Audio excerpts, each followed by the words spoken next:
Welcome to the ultimate Supercoach and Fantasy Sports Show. You are now listening to the Insight Fantasy Sports Podcast.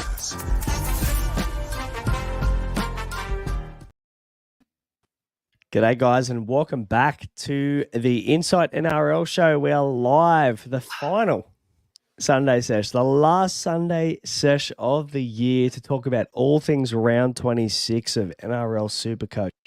The show is brought to you by Ryan from Astute Newstead and the Standard Squeeze, and I'm the Supercoach Brain. And I am joined by my co-host, the Supercoach Mattrix. Matty, last week of the year, mate, did we bring it home with a wet sail or what? Yeah, it actually wasn't too bad of a round. Like for what we got served with the week up, having a look at a lot of the comps that we were in, we had some pretty good scores. You a lot, I suppose, more so than me. That's great. What a week. I mean, it's kind of like why do I care? You know, like we're in the last week. I wasn't in the running for overall, so it didn't matter. I don't really worry. It doesn't bother me about my overall score, but it's nice, like from a pride perspective. As a podcaster, you know, we get judged every single week on our overall rank. Everyone asks us where we're at overall. I got 3 messages this week specifically about where I'm ranked. So it's nice to be able to find out, like, okay, hopefully I'm going to get maybe in the top 2,000 for the year. So we'll talk about our... You can wear it like a medal. I know. It's going to be so good to say that I was like 22,000th. I'm so proud of that. All people just ask me how many beers I drank during the during the episode. So is that about the same as your rank? 22,000? Yeah, something like that. I said during a show. No, my rank isn't 7th. Mate, you'd be number 1 in terms of beers drunk for the Supercoach season. There is no doubt in my mind. No Supercoach podcast drinks as much as me. Put it on a bumper sticker. I love that. Mate, we'll talk about what went well this week. We'll talk about scores, but like, honestly, this is one of those weeks where we'll just talk about maybe what went right. We'll celebrate what went right. We'll have a look at the season and go, what were the moves that we're actually really happy with? Maybe what are the moves we're not happy with? We'll talk about maybe some scoring changes we'd make for 2024 if we were in charge of Supercoach. Some things that maybe would make things a little bit easier for NRL Supercoach next year. We'll also talk about our best and worst trades and the things that we're happy and really unhappy with this year in terms of lessons learnt, maybe for things that we would do a little bit different next year. And we'll talk about maybe some scoring changes as well, which is interesting. So, you know, would we increase or decrease the scoring on forwards? Would we look at maybe some different scoring methods for line breaks, for try assists, for tries? And lastly, mate, we'll talk about maybe some players that are on the radar that we're looking at for next year. There is a fair bit to talk about. Yeah, honestly, the excitement for Angus Crichton and Sean Lane for me is at an all-time high. I'm looking at both of these guys and I'm like, fuck, get them in my team for 2024. And you're probably noticing my voice is a little bit off this week. I've been battling a bit of a flu this weekend. Thanks again to my son for bringing that home for me for daycare. So I'm hoping my voice fucking holds out for me for this show, but we'll see how we go. Might sound a bit like Darren Lockyer for the weekend. Happy Father's Day. It was fucking great from him. I really appreciate that. He didn't tell me because he's 10 months old and he can't speak yet. So it's the first time I've heard that this weekend aside from my wife. So thanks, Matty. Appreciate that. Yeah, all good. Guys, obviously let us know your scores from the weekend as well. Luke Roden, Tipsy Brain. I wish it was Tipsy Brain. We've got a few guys on as well. Josh asking if you want a beer, Matty. Yeah, that could be pretty important this show.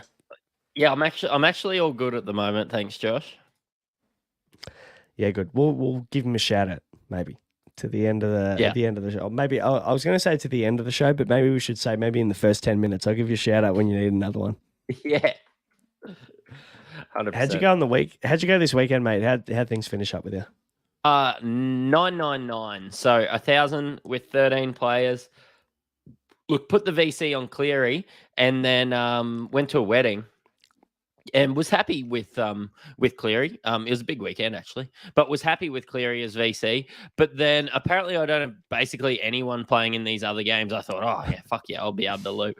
Don't have anyone playing in these last couple games, despite having like 10 out or whatever I did, and I couldn't loop.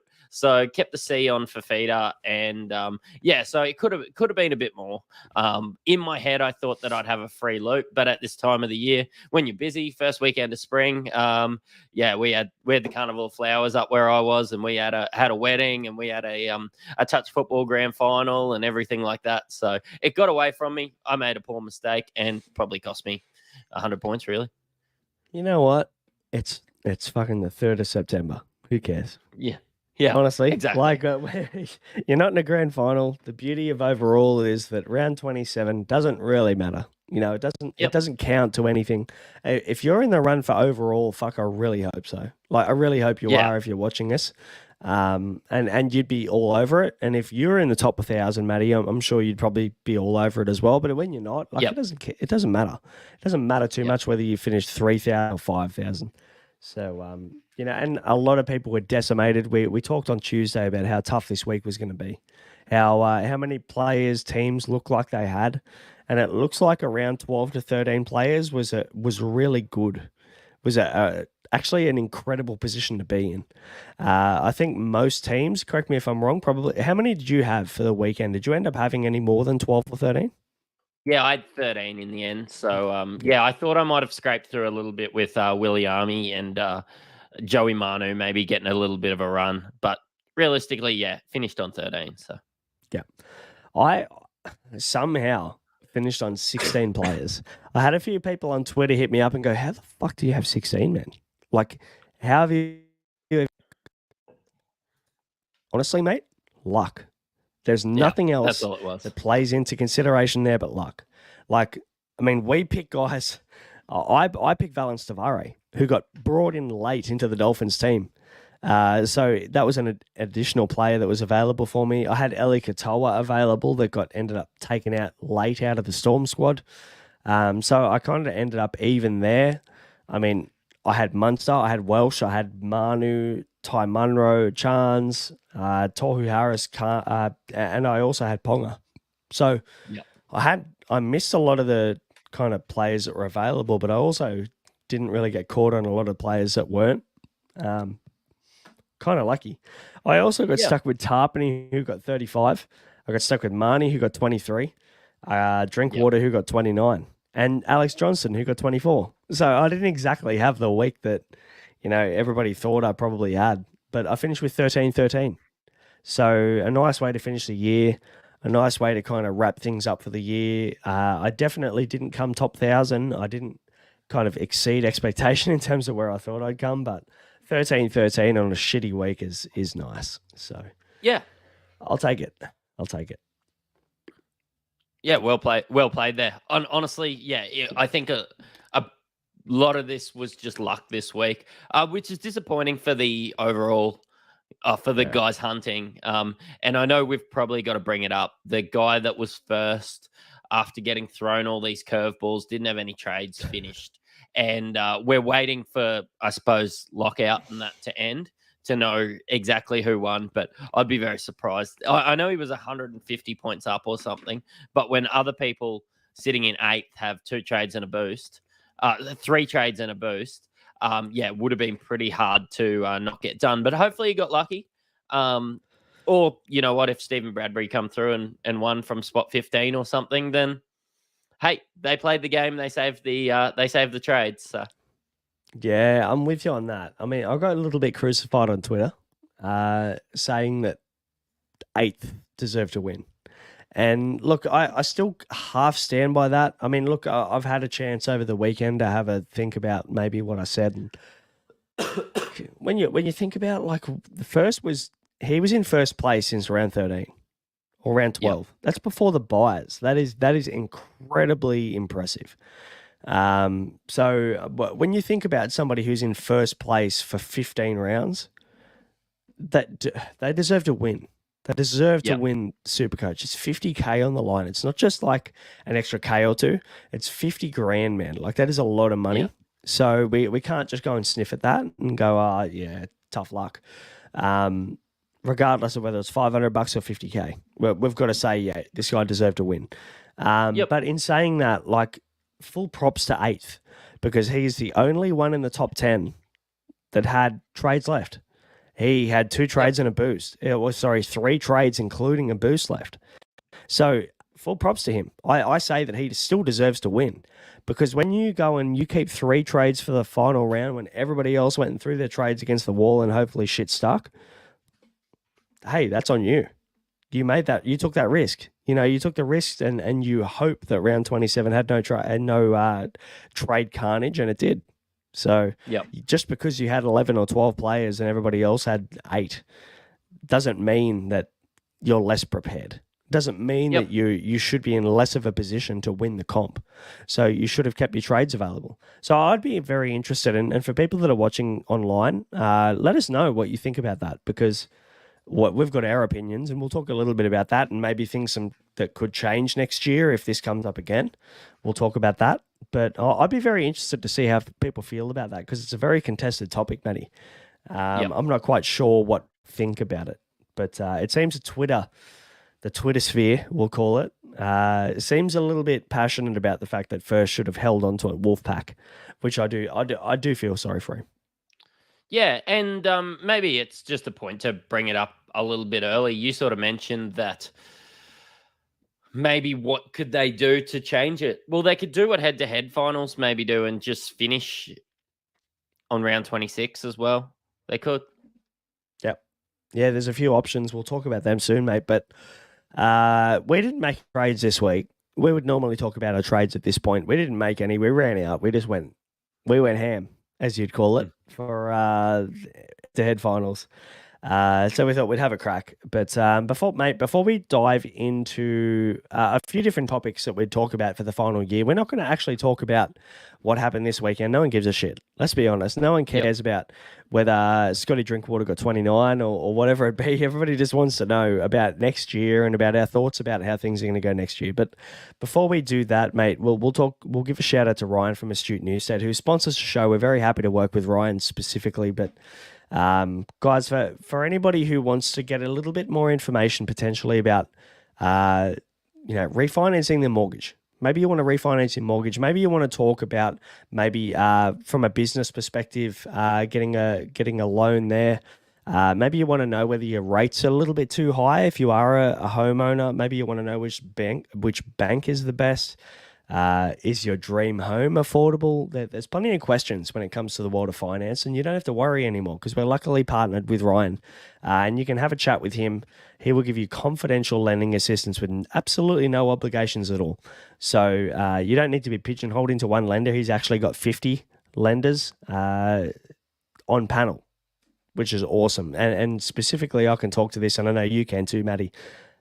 He doesn't charge a fee like other brokers, which I think is a really good peace of mind. You never know what these guys are going to come up with. You never know who you're going to go to, and they're going to what they're going to say to you. And specifically, I can talk to Ryan's experience and Ryan's help as well, because he helped us refinance our mortgage, mate. He helped my wife and I, and we managed to lock in a rate before the RBA started hiking up those cash rate prices, and that helped us massively. So. For anybody who wants to get in touch with Ryan or wants to sort out their rates, you can get in contact with him on 0431 766 784, or you can hit him up on Instagram at Ryan Astute Newstead as well. So just let him know the code Insight, let him know we sent you, and he'll definitely look after you. It won't cost you a thing. He'll give you a bit of a rundown on what you need to sort out your interest rates, or if it's a business loan, it's a personal loan. He'll look after you there as well, mate. But you've worked with him personally as well. Give us a bit of a rundown on Ryan and how he helped you. Yeah, no, good guy. Just was having a beer with him, asked him what he did, explained what he did. I said, actually, I want an offset for my home, and my bank currently can't offer that. And he saved me money every week. I just change banks. I don't have time to go to 40 different lenders or whatever he does. He doesn't charge a fee. He gets paid from the banks. So he just goes to work, goes to bat for you, and gets your result. And it doesn't cost anything. If you can't get your result, if you can't get you a better interest rate than what you are, you're in exactly the same position you are. Just give him a shot. Good shout. Good shout. At the end of the day, if he can't help you, he'll let you know he can't help you, and you push on. There's absolutely zero risk getting involved and working with Ryan. So hit him up. He'll look after you. Mate, normally we would talk about the scores. Normally we go, let's talk about the Panthers versus the Cowboys. And we don't care. No one cares this week. Oh, are you kidding me? You don't want to talk about Jack Haworth for the next 15 minutes. Mate, do I really want to talk about do you want to talk about Jack Haworth against the Broncos? No, but I just thought you might want to. Oh, I have zero care for Jack Haworth. The full credit to him. He got 44 Supercoach points. Good on you. That he averaged 44 for the year. One of the great cash cows. But I have zero interest in talking about Jack Haworth. But for me, there's a few things I want to talk about for the final show. And I would love people to buy in on this because we've got a few people online right now watching, but I'd love people to give their thoughts as we go through these topics. And the first one is, what would you do to solve the final round restings fiasco? Because it's been a very large topic of contention. Everyone's angry. Everyone's pissed off. The guy Wolfpack in first is quite angry on Twitter about how things played out. And look, I completely I've heard he's already with him. spent his 50K. I know. So he's got to ask Ryan. He's got to ask Ryan for a loan now. And I don't know whether Ryan can help him. So that's a tough spot to be in. But let me ask you this. What would you do next year? Was there any changes you would make? Are you saying tough titties? Are you saying unlucky? Or are there changes you'd make? Look, dem's the rules now. Right now, it's just tough bickies, Wolfpack. But what I would do is either finish the season in round 26 because, honestly, most super coaches have lost interest now. You know what? 5 weeks ago, we would have had 100 people live now. We've got 10. So that's just how people are watching Supercoach at the moment. They've lost the interest because of all these restings and everything. So that extra week, Supercoach isn't gaining any extra traction or everything. Most people have clocked off. Most podcasters aren't doing it. Most guys aren't even doing their trades. Or you get, for the final 3 weeks, like NRL Fantasy, they pop in and give you some extra trades during the year. 3 weeks out from the season, you get 10 trades or something. 4 weeks out from the season, you get 10 trades. Maybe 3 weeks out is like 6. Yeah. 6 trades, 3 weeks, two free trades every week to finish your season. Maybe if you'd lost interest from round 19, you come back for a little bit. So, Supercoach get a bit of a boost from that, but it just creates a bit of interest. And that can be, I don't care. That can be outside of head-to-heads. You can finish your head-to-head season in round, say, 25 and then have the extra trade so that they don't have head-to-head implications. I don't know. Just an idea. No, I do agree with you on that. I think it's really hard to kind of go and say, yep, this is going to happen every year. Is this really going to happen every year? It's situational. Do we know whether Penrith... I mean, honestly, everyone thought Penrith was going to rest all their players this week, and they're the only team that didn't. And then you go and look at Melbourne, you look at Brisbane, you look at... The Warriors even this week. It's crazy the amount of players that they rested. Basically 3 of the top 4 teams rested all of their relevant Supercoach players this year. So is that going to happen every single year? No, it's not. Of course it's fucking not. There's no way in the world that this is going to happen every single year. But in saying that, there's a precedent set now. I think now there's a precedent where it's like, okay, this could happen, and maybe it won't, but it could. And unfortunately, Wolfpack might be the guy that sets the example or cops it this year. For a guy that was in first place for 13, 14, 15 rounds and doesn't win. because one, yes, he didn't keep trades, but two, there was unprecedented restings this year. Yeah. And you've got to give him that. You've got to say, look, honestly, there was nothing that's ever happened this year or any year in Supercoaches like this. And that's kind of why I feel sorry for him. That's why I kind of like, I'm like, you know what, that's rough. But in saying that, hey, keep some fucking trades in your pocket. I think people would have, and this is my take, people would have felt a lot more sorry for him and gone into bat for him a lot fucking more if he had 2 trades in his pocket. Yeah. The fact that he had no trades, or someone else had 3 trades and had a boost involved and he had none, I mean, that's probably why people didn't feel as bad.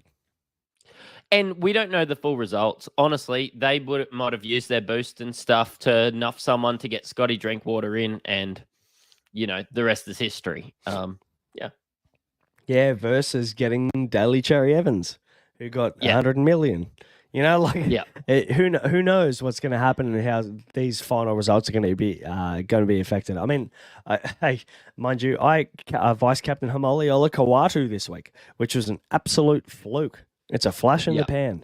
He scored the fucking highest score that a second rower has ever scored in Supercoach this week. And I just happened to vice captain him for his 177. So is that genius super coaching? No, it is not. It is luck. It's dumb luck. But did you captain him in draft too, didn't you? Yeah, I did. I just doubled down on him. I thought, did you win DC? Surely. I actually haven't checked. Let me live update. Hang on. Live update. There's a couple of $100 on the line here. I haven't checked. But if I haven't, I'm very upset. I got 1,079 in draft, 958. Yes, I did. Yeah, I won. And I tell you what, Jacob, I was the clear number 2 all year. You sort of come through like Stephen Bradbury there at the end. And Jacob he had an elite squad. By far, he was the best team. By far. Yep. When you look at total points scored throughout the year, you said you were second, 19,172 points. He scored 20,690. Yep. And by far, he was a better team. I do. Actually, I feel a little bit bad. I'm going to take the money. I'm not going to say no. But maybe I donate to charity. Maybe I donated to charity this year because there's no way in the world I deserve to win that. I had guys like Mo Fodawaker, Tyrell Sloan. I had Harrison Graham. I mean, good waiver moves. I had Sean O'Sullivan this week, who scored 78, and I kind of looped him in because Eli Katoa didn't play. I picked up Josh Curran late, and he got 80. I had Sam Walker, and I held him all year for 76. I had Ben Terbojevic, who got 40. But I captained Hamoli Olakawatu. He got me 350 in draft. Yep. In saying that, he had Tolu Kola, who got 188, and Nico Hines. So, it's just a luck game.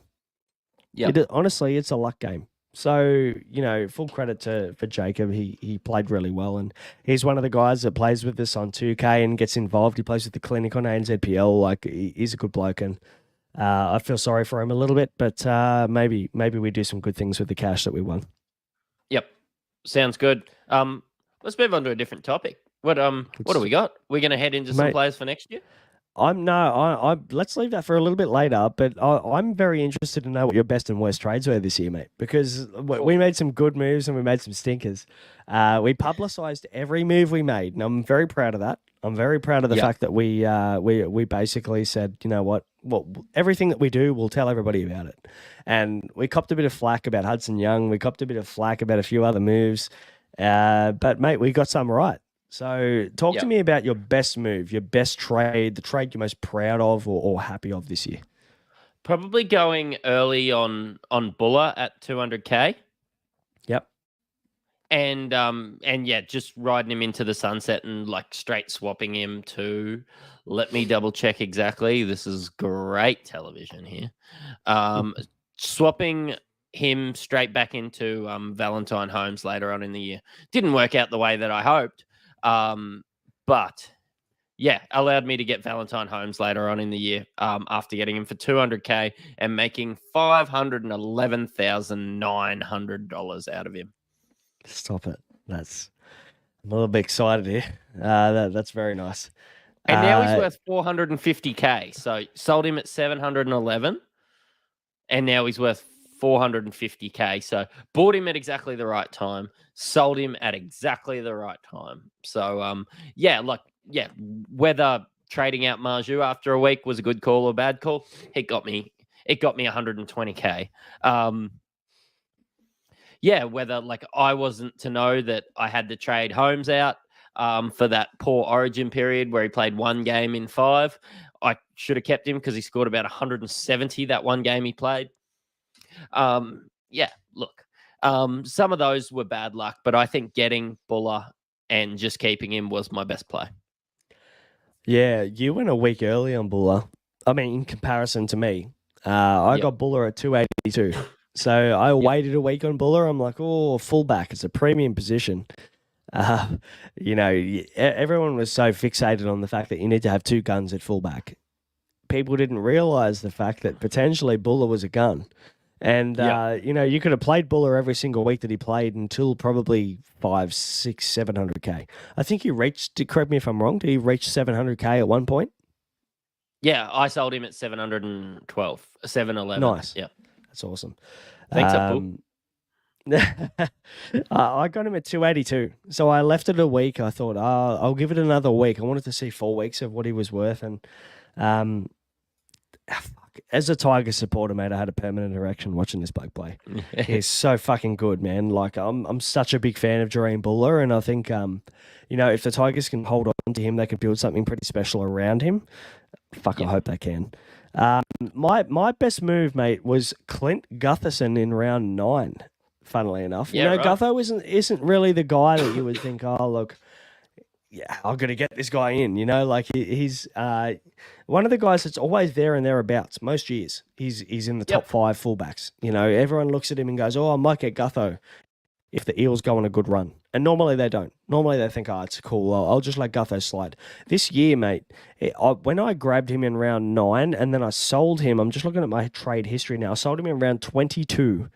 So I bought him for 696,000 and sold him for 904K. So I basically made 210K from Gutho, and that's what you call a premium fullback. So making 210K from someone like that, he averaged 92 points for me across that period. Like that's what you want in Supercoach. You want to pick guys up for runs. Right. If you're spending 600K, you want results, and 600K, you got 90 a week. How fucking great. Yeah. So I sold Turbo to Gutho when Turbo was just around that kind of origin period where we thought, oh, maybe Turbo's going to play New South Wales. And he did, which was great. So selling him for 594, I paid 100K up to get Gutho. I found $100,000 in my budget to get Gutho in, and it paid out.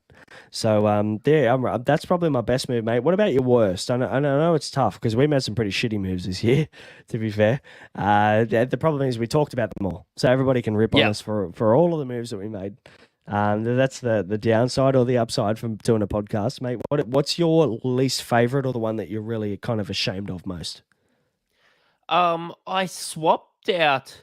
I traded in and out Hopgood like a lot this year. But probably I went for high upside. So in round 5, I added Keon Kolamatangi. And I think he got a bit banged up through that period too. But I ended up trading him out in round 8 because of the run that the that Souths were having through the bye period. And I kept him for 4 weeks, so I wasted trades. I lost 100K, and he did absolutely nothing for me. So yeah, just something like that, which was like a dumb enough of a trade. Like I've wasted 2 trades, getting him in, getting him out. Found myself short at the end of the year by having to trade him in and out a few times, and he gave me absolutely nothing. Yeah. Look, we've. I'd like to say that that's worse than mine, but I don't know whether it is. I've fucking burnt 2 trades on the one player. 3 trades, on the one player, Jacob Carraz. He scored 5. I got him in round 3 when he was the next coming of Jesus. 567,500 I bought him in for. I actually traded out Brian To'o, who I started with, who finished with a real wet sail, to get Jacob Carraz in because he was going to be the next big thing.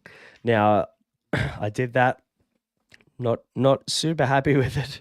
I traded him out round 8 for 650,000. Now he made some good scores and he did pretty well over that time, about 5 rounds time. So I had him for 5 rounds, traded him out for 650k, which ends up being about a 100,000 profit, roughly, give or take. So I traded him out to get Joey Manu back in, who was going to come back in and who was going to do amazing things. We know what Joey Manu can do. Traded Joey Manu in, Carraz out. Then we got to round 14 and I go, you know what? I'm going to trade Jesse Ramey in, who was a big pod for me, 495k. I'm going to trade him out and get Jacob Carraz in his 486k. You know, I did this a week early. Yep. And it was the dumbest move of the year for me. And this is what happens, and it's a perfect message to people that go early on a player or get a player in early if maybe it's their buy round, which it was for Jacob Carraz. He played round 16 and round 19, so the move was I'm going to have a guy for the major buy period for the next 2 rounds. So the Bulldogs went on buys. They had a couple of buys late in the year, but that didn't bother me. So I went and thought, you know what? I like Jacob Carraz. He's looking good. He had a 69 and a 71 in the 2 games that he played back from injury. And I got him back in. And then guess what I did, Matty? I traded him out the next round because he went and had an elbow tendon injury at training. Thanks, Gus Gould and Bulldogs or whoever it was that liked to run their players into the ground. He had an injury at training and didn't play that week that I got him in. And I traded him back out the next round. And it was not good. Not good at all. Not happy with that one at all. That's probably one of my lowlights, I think, when it comes to Supercoach this year is Jacob Carraz wasted 3 trades on one player, and I wouldn't recommend doing it. Yep. Yeah, look, I suppose he was the best at the start. I sort of got onto him and then traded him out and then ended up I really wanted him, and then I just couldn't get him in that next week, and then suddenly he was injured. I was like, "Oh, dodge that bullet." Look, not the worst. You can't really, I suppose, account for injury though. It wasn't because he was in terrible form. He was in great form at the start of the year. He dropped price. You would have been kicking yourself if you didn't hop on him. So. Yeah, I think so. And it could have been one of the great moves if I went early and it worked out perfectly. Because I had moves, Yep. I had trades planned the next week. So, like, if I go back and quickly have a look at my app, Carraz out 486. So the next week I boosted. And I had, obviously, moves in my head. I got Ponga in that week at 579k. So that was a worthwhile move in itself. I traded out Nathan Cleary to Ponga. I traded out Dylan Brown. I got Isaiah Papali'i in as a bit of a pod, and then Hosking to Moses. So, like, those 3 moves in itself, 2 of those are crackers. So I'm not overly upset about it. But it's just it's a waste. It's a bit of a waste of a trade going early. I would have made another move the week before if I had known or if I had more information. But anyway, that's okay. That's Supercoach. Mate, any other kind of trades you wanted to talk about or any other moves that you made that you're happy with? Not really. I traded out Asako when I probably should have kept him. I probably should have backed myself on Asako a bit earlier. I did have an inkling. We said in our pre-season show that he was somebody that I was looking at that I thought could have a really big year for the Dolphins, even though I thought the Dolphins were going to be terrible. Probably just like trading out Warbrick at 400k. He's probably just somebody I could have kept on my bench. Probably wasn't worth the 200k I made out of him to trade him out because I could have played him on matchups. He got some really good, I suppose, points on matchups. I think it's just when you go back and look at things like that, you just start to go, well, 400k, it's like, yes, 200k means a lot to me at this moment. But in the grand scheme of things, that 200k, whoever I wasted a trade going Warbrick to, let's have a look. When I traded out Warbrick, I went to like Tyrell Sloan or someone like that. Like with a bit of patience, I could have just sat there on my hands, saved a trade, and used Warbrick in situations all year rather than, whoever I actually ended up finishing the season with.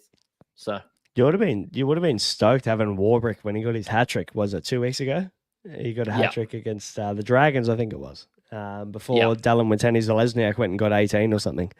Everyone is really excited about that. So it's a funny game, isn't it? Like no one's picking Warbrick to go and rip them up. And then everyone's picking Dallin to go and tear them apart down the right edge, and it went the opposite. It's kind of funny game. You probably still would have played Warbrick against the Dragons, though. So if you had him, you probably still would have done it. So again, just by holding fire, not being so trigger happy, I probably could have had Warbrick. I know everybody probably could have had Warbrick, but as a super coach podcaster, I wish that I was the guy that put my hand up and said, hey, I know this guy looks like a cash cow right now, but he's actually really fucking good. Let's just hold on to him. Let's just see what happens. Yeah. Yeah, absolutely. I'm with you on that. Mate, let's tackle some questions. We've got some comments coming through. We haven't touched any since the start of the pod, so we'll rip through a few of these. Mark's on, Rob's on, which is great. Rob's obviously a co-host of the AFL show, but he's also doing a bit of NBL stuff with you as well, mate. So give us a bit of a rundown on what's happening in the NBL at the moment. You and Rob just launched your first episode the other night. NBL Supercoach has kicked off for the first time ever. So give us a bit of a rundown, mate. What's the plan moving forward? Mate, NBL Supercoach is exciting because it's so friendly. Now that I've taken some time and delved into the scoring, NBL Fantasy was fucking hard to get into because like your people would like miss a shot and you would lose points. There's like no negative points except for turnovers. So you're watching it, you can actually see them score points and you know that you're going to score points. And I think it leads to the best offensive players being the best fantasy, the best super coach players. So yeah, I'm really excited. I've always watched NBL, but I've played NBL fantasy for a couple years and sort of just didn't like the format. I love Supercoach, obviously. So I'm just really excited for what they're going to do there. You know, it's going to be a one a week show or a 2 a week show. We've got a guest coming in that finished 35th last year. He's one of my good mates who I used to coach with. He's probably going to be helping us, I suppose, get a head start in NBL. We're sort of stepping in as the Supercoach experts, and I know a lot about basketball, being a part of the NBA show and playing fantasy for years there. Realistically, we're just going to get into it. We're going to get stuck in. We're going to bring in some NBL fantasy experts first to help everybody through the transition. And have a good year watching basketball and watching Supercoach some more. And you win a car if you win NBL Supercoach. So let me help you get an ASX. Absolutely. I'm more than keen to get a car. I'm going to be watching the show. I'm not a big NBL guy. I've never really avidly followed the NBL. I love my NBA. But never followed Australian basketball that closely. I know a few of the players, but not a lot. So I'm looking forward to the shows. I've made my draft team. I'm kind of ready to go in terms of that. But I'm looking forward to it. Should be good fun. And hey, so you're telling me that Kobe Bryant would probably be the best NBL Supercoach player ever if missed shots aren't a negative, right? Mate, like if you just get like that high usage, that person that shits you to tears sometimes when they're on your team, when they're jacking absolutely everything, that is the guy you want. And his name is Bryce Cotton. Yes. Or Jason Tatum, I realized last year in NBA fantasy. Fuck me, that guy did my head in. Or Julius Randle likes to call himself a fucking shot creator these days. He destroyed me. He destroyed my efficiency and field goal percentage last year. But anyway, hey, that's good. I'm excited about NBL, mate. That's gonna be good to rip into.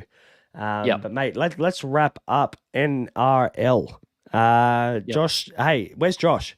Has he brought your beer in yet? That's probably the most important question of the night. The worst thing is he's out there and the beer's in there, so he'd have to walk past to get it. So I just went and got my own. You got a little beer fridge there as well. It's got a fucking peppering through the season as well. Full credit to you. I think you probably moved into that room maybe around 10 to 12 this year for NRL, and I reckon there's been at least 60 beers taken from that fridge in 12 rounds. Yep. And I'm usually double parked to start. So, yes, love that, and Skitty's on as well. Thanks for Skitty for hopping on. Mattrix looks too sober for a day that ends in Y. Hey, I'm with you. You do look a bit sober. You look more sober than me, which is a concern. It is a problem for the podcast. It just doesn't balance things out right. Usually I'm the sober guy, and then you're the one that's on the fizz. I had a big wedding yesterday. So you only started at midday instead of 10 a.m. Yeah, pretty much. Yeah, tough. Adam S 714 from 8 players after fucking up my VC. So just thought ride the C on Tino for saw Maliawi. Not how I expect it to go, but it is what it is. What do you do? Yeah, fair call. Hey, in round 27, mate, if you're not in the running for a top 1,000, who gives a shit, really? Let's be honest. Mark, hard year. So lots to look at for next year. Head knocks, players out a couple of weeks depending on category. Maybe we're moving into now potential rule changes for Supercoach next year. Maybe an extra AE or an 18th man. Maybe a thought that you could then look harder at better players for your bench. And this is the way I like AFL Supercoach and the way that they do things is that they have an AE for each position, so you can go and pick 4 AEs. For your forwards, your midfields, your backs, and your rucks. You can go and put an AE. And then if one of your rucks, let's say, is out and you've got the AE on another ruck, it actually makes the VC loop really easy to use. But secondly, it makes it easier for you to have a little bit of a backup in each position rather than only having one automatic emergency like NRL does. So, I'm with Mark on this. I like that move. I wonder if there's if your player gets a HIA, maybe you can swap them in and out for someone from your bench or your AE that you've selected in that position, like your reserve spot in that position. You can sort of move them in. Something like that would work really well, I think. For sure. I like that. On that topic, mate, before we move on to the next comments or questions, are there any other scoring changes that you would make? Would you make forwards a little bit more scoring heavy? Would you would you reward attacking players a little bit more? Is there any scoring changes you'd make at all this year? Not really. I kind of liked where it was at a lot of the time. I think something that should be delved into, and I've never I suppose pretended to be a really deep analyst into the stats. I just follow the Supercoach scores. You can see quite clearly how they get their points when you're watching the game. But I think something should be done with hookers. Hookers can be very good and very impactful, but be very poor at Supercoach. I just think there's got to be a way in there to reward. Maybe maybe the try contributions can become a little bit easier for a hooker. Just selecting the right direction on a try or something like that. I just think attacking stats wise, hookers aren't rewarded very well for what they do. So, yeah, I like it. I like that. So maybe something along the lines of if they create a pass from dummy half that creates an overlap for their outside back or creates an overlap for their half or something like that, maybe they get a try contribution from that instead of just getting nothing. Yeah. I'm all for it. I like it. I mean, for me, I don't really think that scoring needs to be changed. Supercoach scoring has always been very attacking heavy anyway.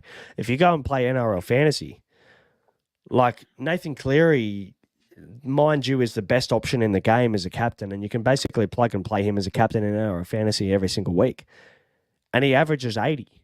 So it's kind of like the same as Supercoach. Like that, they reward kick meters and run meters, and the run meters in NRL Fantasy aren't even when you take a hit up.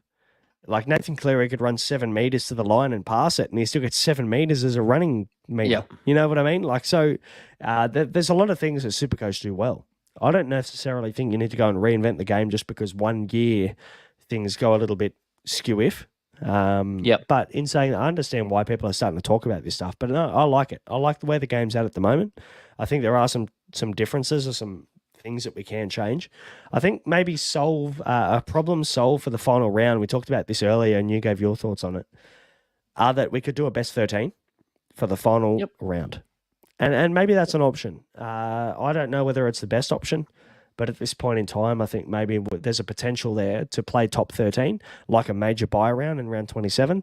There's some positives to that in the sense that if this goes and happens again, and we go and have fucking 15, 17 players resting and 15 of the top 30 players rested, this works perfectly. But what happens if it doesn't? That's the question. What happens if everyone plays and you're playing a top 13 system? You've got then your players that are, real heavy on these guys. Like you got Munster, Grant, Cleary, Hines, Pappy, everybody else, Ponga, Turbo Teddy, yep. all of them, name them all. You've got these guys that are heavy on these guys, and they've done amazing trades throughout the year. They get penalised for that. You know what I mean? So, like, I don't think it's fair that we go and penalise all of these teams that have done well and built bank and all that kind of stuff. Another suggestion, actually, that I don't mind, and it was in our Discord. So if you're not in our Discord, go and jump in. It's in the description below. The details are in there. The invite's in there. So just click on the link down below and jump in the Discord, because it's a quality place, and there's some really good discussion going on in there at the moment. Now, there is some discussion in the Discord potentially that, I mean, look, it's a little bit up in the air in terms of the way that I feel about it. It's actually skipped my mind because I was trying to remember it then, and I've delayed time, and now I've forgotten it. So don't mind me. It's going to come back to me. It's going to come back to me. But I remember Mark. I think it was Mark, or might have even been Brent that mentioned it. So I'm going to come back to it. Hey, you look it up in the background. Yeah. What are your lessons learned for this year? What do you reckon? Are there anything, I guess, maybe that might have potentially you'd do different next year? Yeah. I'm probably never going to get a guy for a 1 week cash grab ever again. So even if that guy is a 1 week cash grab and it's a dream buller, not going to bother? Yeah, but it wasn't 1 week. Like, that was over like 10 weeks. When I got Greg Marju in for $590 and he made me $120K, maybe I should have just got him. Like, his price rise was there for 120 because he was playing really good footy. I could have just had Greg Marju for the rest of the year and kept riding the wave. I feel like I was just trying to be too cute with it. I felt like I was just trying to, outthink the room. And trying to set myself up for the season by getting all these cash grabs. I got in like Hosking and Sloan maybe that week as well. Just all these people, it just seemed to culminate in this 1 week of heaps of people making money. I probably should have just kept Marju then after that. So yeah, look, but you can say that Dream Buller's in the same category, right? Can't you? Like, yeah, realistically, he could have been that guy that beans that 1 week cash grab. Like, yep. Greg Marju and Dream Buller are in the same category. That's my opinion. You get some right, you get some wrong, I suppose. Yeah, that's right. It's the same as any other trade move, personally. I think, like, you could have easily kept Greg Marju and traded Dream Buller, and you would have missed out on $400K versus missing out on Greg Marju, who made an extra how much when you moved him? Like, what, $150K maybe? $200K max? Yeah. I don't know. I feel like your team. It wasn't about the money. I feel like I paid $590K for someone, and he could have got me points every single week in, week out. And I missed out on it because I was focusing on the dollars rather than just having a good player. Yeah, fair enough. What did I guess another question is, what did that cash get you? So when you look at the extra $100K, it got me Garrick and Manu. I spent that money on Garrick and Manu. So, hey, can't argue with that. Like, that's nice, So, no, but I understand what you're saying. I remember we were having this conversation, and you were like, "Oh, I'm bringing in Marju. I'm going to take his $100K that he made in the first week that he's made cash, and then I'm going to move him on." And I'm like, "Oh, that's interesting." Like, I've never really kind of seen somebody approach it like that, but I don't hate it, because the reason why I didn't hate it was because you got Garrick and Manu. So you got to look at what you get from it as well. What about you? Lessons learned from me. I feel like maybe I just need to be a little bit more patient with moves in terms of, like, I felt really good coming into last week's grand final with 2 trades. I'm really proud of myself, actually. Usually I burn my trades by around 22, 23 every single year. So this year I held trades, and I knew that it was going to be important. I ended up finishing 3rd, which won me some cash in another league, and then I won a couple of head-to-head leagues, won a couple of overall leagues as well this year due to holding those trades. So I'm happy with that. That's probably in terms of what I would do well, that I would try and replicate next year. I don't know. Lessons learned this year. It's tough because, I mean, this is an unprecedented year, isn't it? It's one of those years where this has never happened before in round 27. We've never been caught this short. For me, Probably less pods. Less pods. Less points to different players. And look, in reality, who knows what happens next year? I might get excited again and go and get Hudson Young in. But it's guys like Hudson Young, the Hudson Young trade I'd probably reverse. I would redo again. If I had a chance to go back in time and go, what's one trade you can pick this year that you would reverse and redo, it'd be the Hudson Young trade. He didn't do anything for me. Hindsight's a beautiful thing, but I don't know whether I'd do it again. Yeah, and I wonder if we probably didn't delve into... I've been looking at some stats with the Raiders, trying to work out where we did wrong. Sometimes I am a little bit more intelligent than I make myself sound. But like looking at the Raiders and like how many points they were actually scoring when we got Hudson Young. Like we were high on Hudson Young's attacking upside when the Canberra Raiders didn't have any attacking upside. That's probably where we got wrong. We just sort of got excited about maybe getting like the guy that I wanted through this origin period suddenly become available, and I just got super excited. Hey, but yeah, there was no attacking upside with Canberra. They scored like 120 points in like 20 weeks or something. They've been scoring like 6 points a game. Why would you want somebody that only scores their points through attacking upside from that team? So, good shout. Very good point. Mate, let's move on. There might be some talking points in the comments here. Bazar, thanks for the gear, gents. I finished with a couple of cracking multis and a 1464 this week. Well done, mate. That's a seriously big score. There are going to be some very big scores this week, I think, with DCE going massive, with the Manly putting on 54 against the Tigers. Like there's going to be some scores out there. I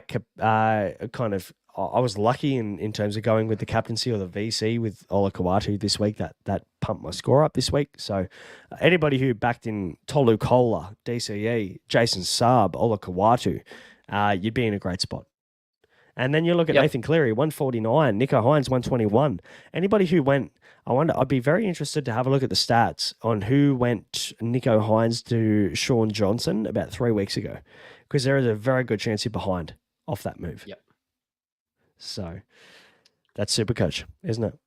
And Luke Roden agrees, I guess, with us in what we've said, that he thinks that this round of restings with a once off. Look, I think it's going to become a trend, if I'm completely honest. I might go against Luke on this one. I reckon potentially around 27 or 26 or 28, whatever they fucking do with the comp, there's a very real chance that the final round of the year, if you're not in the running to either improve your ranking and get a home final or whatever it be, you end up resting your players. What's the solve here for the NRL? Do the NRL get involved, and do they do an NBA and go, hey, you can't rest your players on back-to-backs, you can't rest your players on nationally televised games? Do they go down that route, or is there another solve? I tell you what, didn't Kevy give a big fuck you to the NRL and just let them know that the minor premiership means nothing this week? For me, I was really surprised at that move. I thought the Broncos would want to come out and finish first. And realistically, they'd play the Warriors this week instead of playing the Melbourne Storm. And now the Broncos have to play the Storm. And whilst they finish at Suncorp, so that's fine, it doesn't affect them playing at home. They have to play Melbourne instead of New Zealand. And we know that New Zealand are definitely not as good playing away from home as they are playing at Mount Smart. So I don't know. I don't know whether that's a missed kind of opportunity for Broncos. Yeah, it's going to be hard. Like, if it means that our guys got the rest, and that's what we need to get us through a grueling, I suppose, final series, it's going to look like a masterstroke. But I tell you what, if we get bounced next week and don't get a rest the week after, then it's going to come back to haunt us. So, and also resting, we need to remember, creates or kind of doesn't enable momentum. And I was listening to the boys talk about this, like Andrew Johns and Phil Gould and a few podcasts throughout the week, and they were talking about the fact that momentum is so important leading into finals. And now what you've done is you've stalled that. So the Broncos having a week off, you guys are playing some fucking good football as a core unit, and now you've lost that momentum. So and you've had an L against the Melbourne Storm reserve grade team plus Pappenhausen. So it kind of hurts. You know what I mean? Yeah. Like it hurts the squad regardless. But we are playing the Storm, who did exactly the same thing. So, you know what? It's going to be an even playing field next week. For me, I reckon Melbourne on top. That's that. My opinion is they're coming off a W. They're coming off a win against you, and they're going to come into this game fucking red hot, feeling good about their prospects and feeling good about the fact that they can knock you off this week, purely because they won this week against you. Yeah, fuck it. Let's do it. I just pulled. Actually, let's address the fact that I just won a bolter bet against you. It's my first of the year. I reckon I owe you about 4. But Tohu Harris finished on a 65.9 average this year, which means that I win that bolter bet. It doesn't matter about the 4 that I've lost. It matters about the 1 that I've won. So, all for it. You're only as good as your last bet. That's right. That's what it says when you have to say gamble responsibly, right? You're only as good as your last bet. 100%. I did get a few good bets this weekend, actually. Hey, jump in my Discord. I fucking put them all in there. Jump in the Discord. You would have had a few wins with me. And gamble responsibly. Of course. Now, any other lessons learned this year, mate? Or can we move on? No, let's move on. All right. Watch list players for 2024.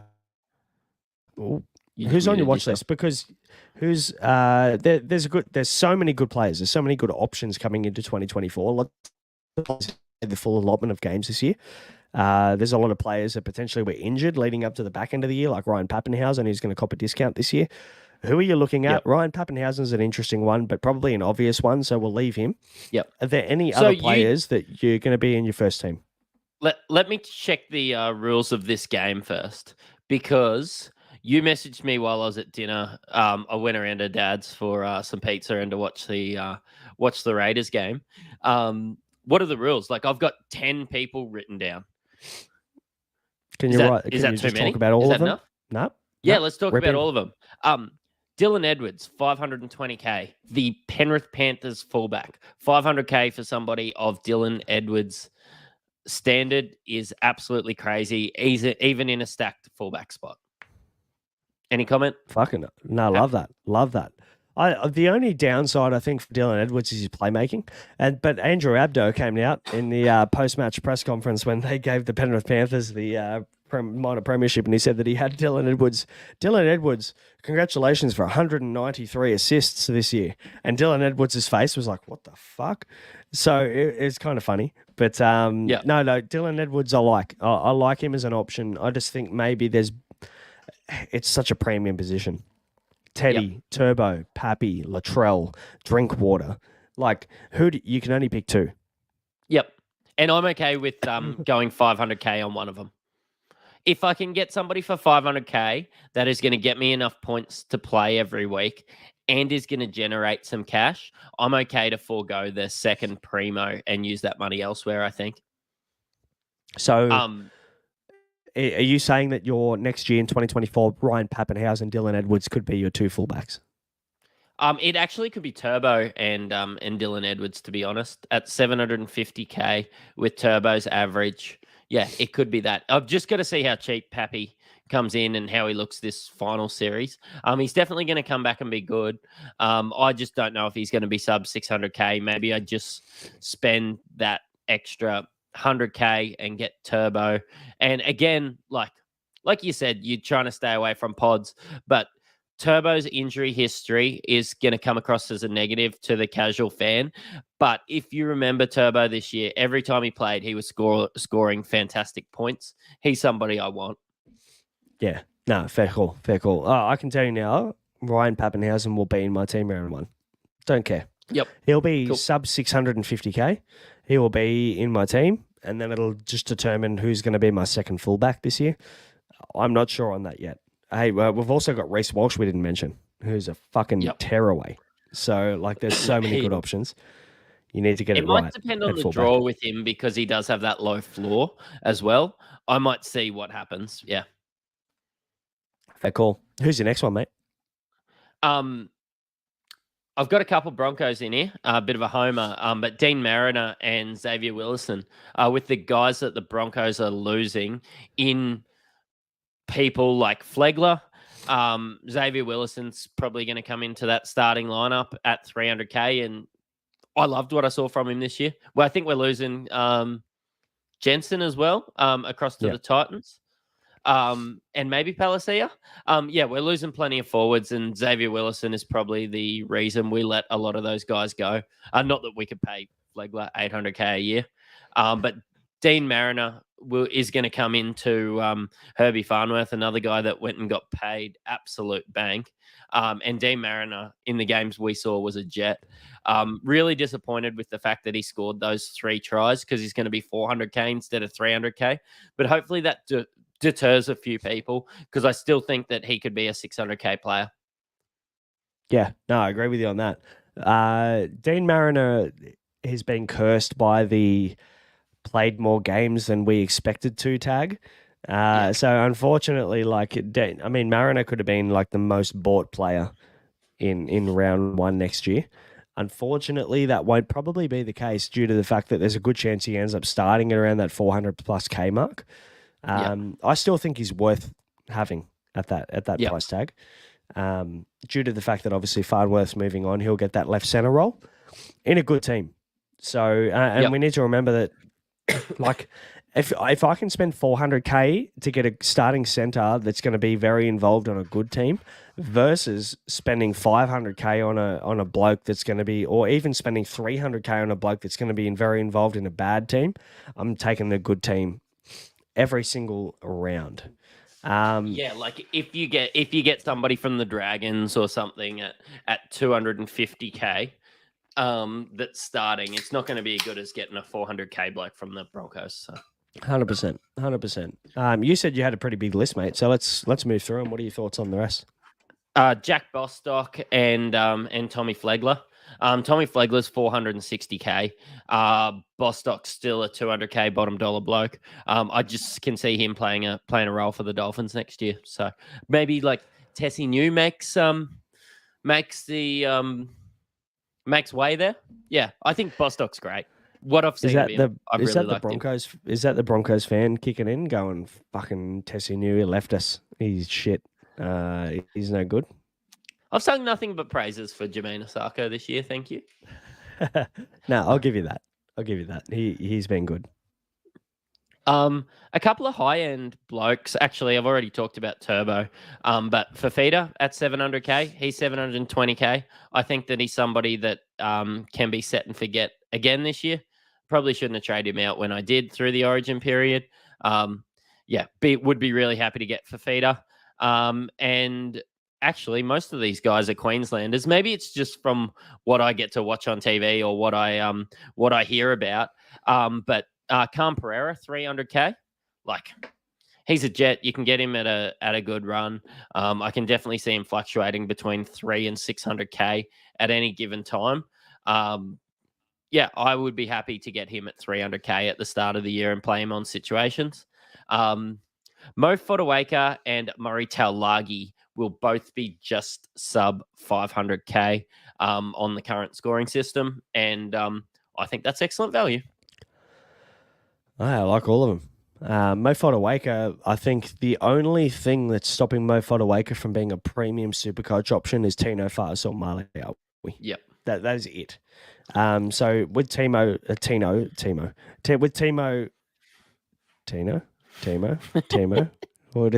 we'll find a way to say his name eventually. But with Tino at the Titans, he's locked up his future there. Yep. 10 years, is it a 10-year contract or 8-year contract or something ridiculous? Bonkers. Fucking insane. That is nuts. Hopefully he doesn't turn into the next Jason Taumalolo. Fuck me. If he locks himself up there and he's sorted, that could be huge for the Titans. So, quality player. You can't not back him. And he's shown us this year that he is a very, very good Supercoach option regardless of what price he is. People wanted to buy him at 820K. So that says enough about Tino to be, you've got to consider this guy year in, year out. And same with David Fafita. I think the one thing we need to be aware of is where their average finishes for the year. Fafita, 81.8. So that means he's going to be priced around the 800 mark. So unfortunately, if he finishes 400K or whatever, like AKP, if he averages 450K, if he averages 45.6, he averages, he gets started next year at about 430K. So it'll be very interesting to see how they price players next year. Yep. So we'll keep an eye on that. And obviously, mate, when next year comes, when January opens up and you get the team picker in and the excitement about NRL picks in again, we'll definitely be doing some shows as we did this year to lead into next year and the thoughts on that. Maybe we'll be better this year because it's been a pretty cool year. This is the first year podcasting for us, and it's been a cool year. And obviously, we love the support everybody's given us, and we love the Discord and everyone's ripping in. But we got some things wrong this year from experience. So I'm very interested to see how we go next year, and hopefully we're a little bit bigger and better next season. Mate, let's. Hold on. I was just trying to piggyback off you, to be honest with you. You've had a few good choices there, to be honest. I back you with all of them. Angus Crichton for me is probably the one, and Sean Lane. Those two are guys that have probably not played the allotment of games we expected from them. Obviously, with Angus Crichton getting on the magic mushrooms at the start of the year, there's a few questions there on whether he was in a good spot to start the year. I'm kind of glad he took some time off to get himself right, so that's good. He came back strong, but he came back off the bench. Yep. So the minutes there weren't there for him, and Sean Lane had just had an injury-plagued year. So those two guys could be my first two guys picked in 2RF next year. Yep. I honestly could think that you'd start with both if they're both healthy. Just to obviously depends on Angus Crichton's role. Sean Lane, we know, is going to be starting on the left edge outside Dylan Brown. That's an absolute no-brainer. We know that's going to happen. We don't know what's going to happen with Angus Crichton just because of the depth in the back row forwards that the Roosters have. They've got Egan Butcher. They've got Nat Butcher. They've got all sorts of edge back rowers in their team now. So Crichton might not get re-signed, to be honest. Su'a Wong should be the starting edge back rower in that team. He's a fucking jet, that guy. I'm a very big fan of Su'a Wong. I he gets picked. The problem with Su'a Wong is he ends up getting priced at probably 500k plus. Do you want to pay that kind of money to get Su'a Wong in your team in round one? For me, no, I don't. No. But yeah, those two are the guys on my watch list, I think, at the moment. Obviously, guys like Jahream Bula and all of these amazing cash cows this year are going to be priced out of range, I think, for next year. You're not going to want to pick Jahream Bula at 550k, are you? Like, it just doesn't make sense. No. Yeah, you'd rather have a dig on somebody outside that can be your Jahream Bula this year. I probably am going to be staying away from the Tigers unless it's a cheapie. Even though Appy impressed me this year. If, again, talking about lessons learned, I didn't waste many trades on hookers, which was my plan. But finishing the season with Reid Marnie and Reece Robson was a bit gross. So maybe I just get it right to start off with, trying not to get too cute with it. Yeah, and that's a really good point, and something that's kind of prompted me for something I had written down is overthinking the buy period and trading out guns. Because when we did it, we traded out Nico. That didn't really work. We didn't get ahead. If we go and do the math and go and look at the stats, we didn't get ahead on that move. We got ahead on Nathan Cleary because he was luckily injured for 6 weeks. So we had that move available to us, but we didn't get ahead on trading Harry Grant out, which is a big regret for me. Harry Grant next year, and the one lesson that I have taken from this year is that Harry Grant is your must-have hooker every single year. No one goes close to Harry Grant. I don't care if you get you 30 or 40 1 week, he'll get you 140 the next. So Harry Grant needs to be in your team next year, round one. I don't care what he costs, 700, 800, 900. Don't give a shit. Don't care. You need to have him. For me, I think we got a bit cute with trading David Fafita out as well. Yep. And you've got to look at what you can do with your team, I guess, at that point. Does it create 2 extra upgrades by getting David Fafita out during that time period? Okay, great. Maybe you consider it. But we look at what David Fafita did at the start of the season. The guy was 2RF1 when we're talking NFL terms. He was the best 2RF in the comp. And we're trading him out because he was going to go and play State of Origin and potentially be arrested, and then he dropped 200s on us. Yep. So, it hurt non-owners there. He had 600s in a row or something crazy at one stage, didn't he? Absolute jet. I did the same with Val as well. Just got cute with the buy period. So, yeah. Hey, lessons learned. That's the beauty of this year. But I won't be getting as tricky or as cute with it during Origin period. I think I'll just ride my Origin guns, knowing that they're going to repay me at the back end of the year. And look, this year's a bit different. Cam Munster, Harry Grant rested. Fucking every man and their dog got rested. Even their dog's dog got rested in round 27. And it's hard to look at this year and go, oh, that's going to happen every year. We don't know that's going to happen every year, but look, there's a good chance maybe it does. So you've got to keep some trades. And we've said it all fucking year. All year, we've said it on the pod. Keep your trades for around 25 to 27. You will need them. So for anybody who didn't keep their trades for that period, I don't feel sorry for you at all. We've warned you all year. And every podcaster has warned you all year that this was going to happen. I think we just need to be a bit more patient with our moves next. Me having 2 trades for round 26 was not something that I've really had with Supercoach before. So, yeah. And you knew you needed them. Yeah. And imagine if you didn't. And also grand finals are a big play. Like if you're in a couple of head-to-head grand finals, you've got to keep those trades. You've got to keep your moves available to you. And I'm glad I did this year. It won me a couple of head-to-heads, head-to-head grand finals this year. I'm not usually a head-to-head player, but it got me a couple this year. Yeah. Mate, we haven't really touched on any of the games this week. I don't really feel like we need. No one really cares. Like everybody's looking to next year or looking to NBL or BBL. So do you want to give us a rundown on what's happening at Insight Fantasy Sport at the moment, mate? Mate, like we had a really good chat before about the fact that Robbie K from the AFL show is coming into the NBL studio with me. The NRL and the AFL show where we're playing swingers this off season. We're switching partners up, and we'll see how that goes. I'm really excited for what you guys are going to be pumping out at BBL. You had a couple of cricketing contracts back in the day, so you know your cricket. And those that can't do teach when it comes to basketball. And I'm a basketball coach because I am too fucking small and too fucking slow. So there's that. I mean, hey, with Muggsy Bogues did okay. He did okay for himself. But the thing is, he was very quick. So it doesn't matter if you're 5'4" if you're a fucking demon on the courts. But I'm a pest. No, I'm an absolute pest.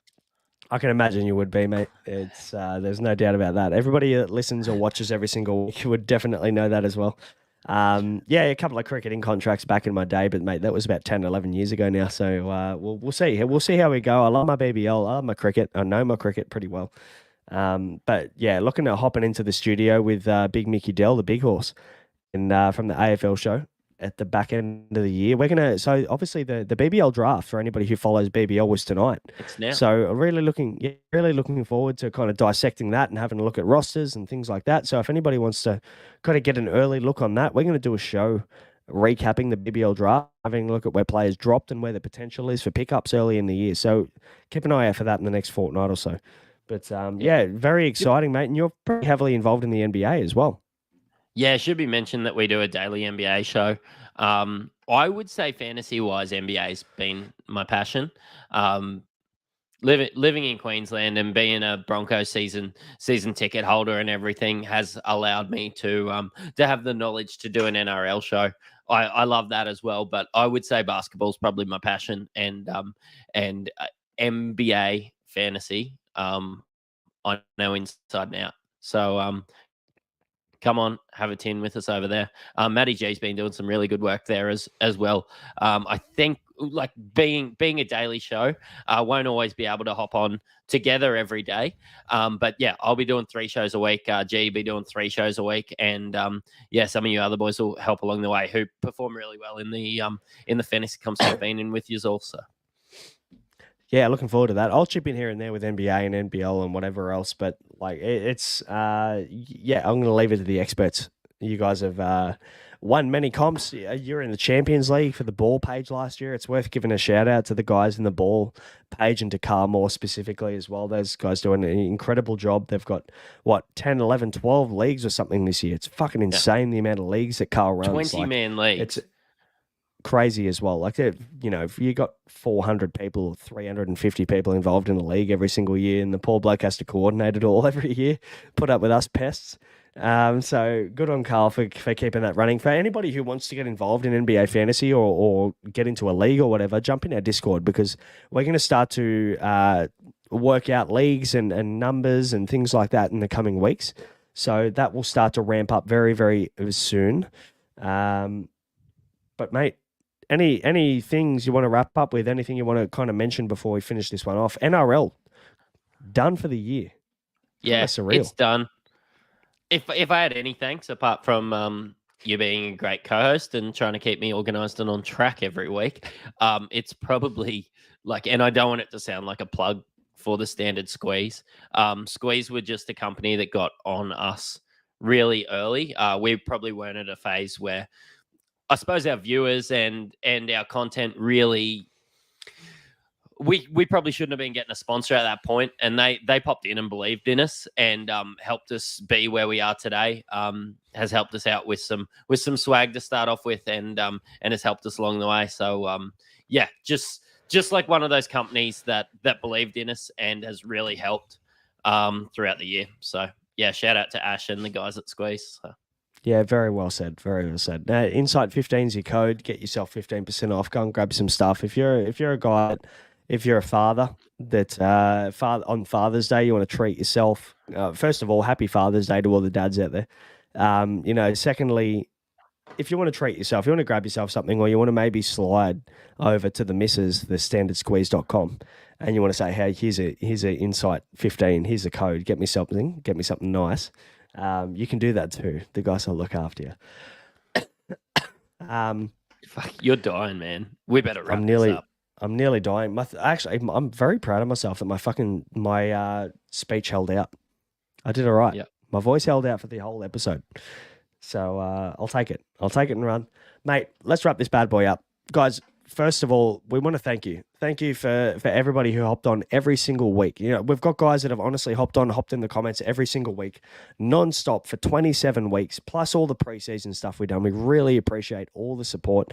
You guys have, and obviously to all the winners and to everybody who's done really well. If you've won your head-to-head comps, if you won your overall total points comps, or if you won a squeeze one week. Yeah. If you want to squeeze, absolutely. So, like, for everybody who's done really well, congratulations, good on you. Crack a 10, you know we will. But for everybody who's got involved, you make the podcast. At the end of the day, like, we don't get the interaction, we don't get the viewers, we don't get the people hopping on every week. Nothing really happens for us. So we really appreciate all the support that everybody's given us. If you haven't yet, please hop in the Discord. Please hit subscribe. Please hit like. If you're listening to us on audio, please follow and leave us a review. If everybody missed or if you're not an NBA guy, Matty G has actually announced a very, very exciting promotion that we're doing to get us to 1,000 subscribers on YouTube as well. So for anybody who wants to win themselves a personalized NBA jersey, all you need to do is go and find the recent mock draft video that G did with Adam King. It's a recent one. I think it would have been the one that launched this morning. So go and basically comment your name on that one and you go in the running to win. And when we reach 1,000 subscribers, you could win yourself an NBA jersey that has your own name on the back, your own size, and your own personalized team that you follow. So pretty cool thing that the boys at the NBA are doing.